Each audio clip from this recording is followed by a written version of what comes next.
Some people don't break your heart by hurting you. They break it by never truly showing up, by staying close enough to keep you hoping, but far enough to never be held accountable. And the most painful part is this: you sense it from the beginning. Something in them feels unavailable, distant, untouchable, but you ignore it because their presence gives you just enough warmth to keep waiting. People who can't love you back don't start with rejection. They start with intensity. They pull you in with fascination, attention, and emotional closeness that feels almost supernatural. They mirror your thoughts, your fears, your dreams. They admire what others overlooked, and you think, finally, someone who understands me. But what feels like a connection is often just compatibility with their emptiness, not their heart. They love the idea of you.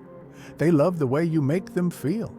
But they cannot love you in the way you need, because real love requires vulnerability, consistency, and responsibility.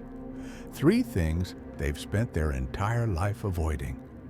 People who can't love didn't become that way overnight. Their emotional system was built in environments where closeness meant danger, where depending on someone led to disappointment, where expressing needs resulted in punishment or humiliation. Their nervous system learned one lesson early on: don't get too close, don't need too much, don't trust love. So in adulthood, they seek relationships that allow them to maintain distance, relationships where they can feel desired but not obligated, relationships where they can be admired without having to open up, relationships where intimacy is an option, not a commitment. That's why they are drawn to empathetic, emotionally expressive people, because you do the work for both of you. But here's the cruel irony. They crave connection just as much as you do. They want closeness, affection, stability, but their fear of being hurt is stronger than their desire to be loved. So they hover. They promise without delivering. They appear without staying. They care without committing. And you're left in emotional limbo, not rejected, not chosen, just suspended. You start questioning what you did wrong, why nothing is enough, why your best efforts don't move them. But the truth is brutal. You can't inspire emotional capacity in someone who hasn't developed it. You can't love them into loving. You can't fix patterns you didn't create.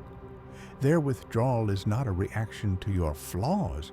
It's a reaction to their fear.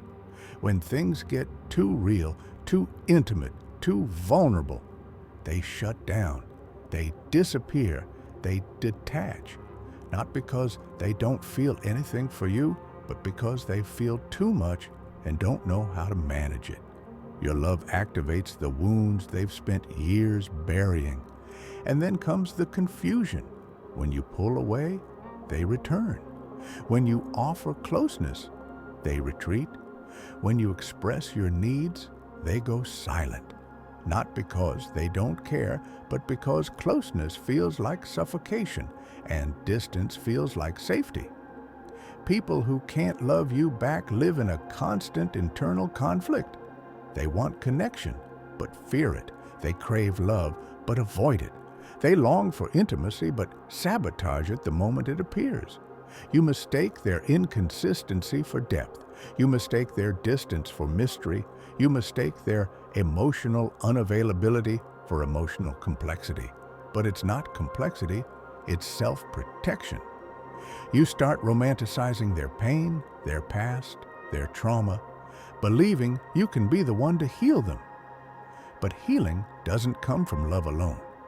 Healing requires accountability, reflection, and effort. 3 things unavailable people rarely choose until they hit rock bottom. And here is the truth few want to hear. You are not the exception to someone's emotional limitations. You are not the one who will finally get through to them.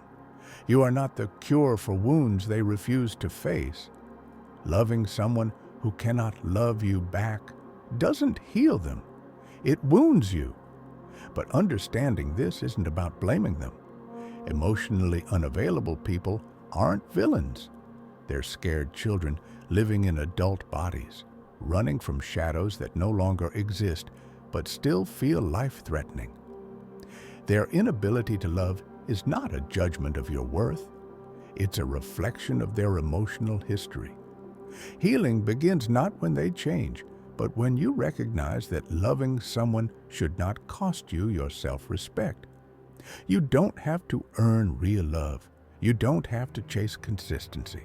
You don't have to be chosen by someone who can't choose themselves. One day, you will meet someone who doesn't make closeness feel like a battlefield. Someone whose heart isn't locked behind fear and distance. Someone who doesn't run from intimacy, but runs toward it with you. And when that day comes, you'll look back and realize those who couldn't love you didn't reveal what love is. They revealed what it isn't.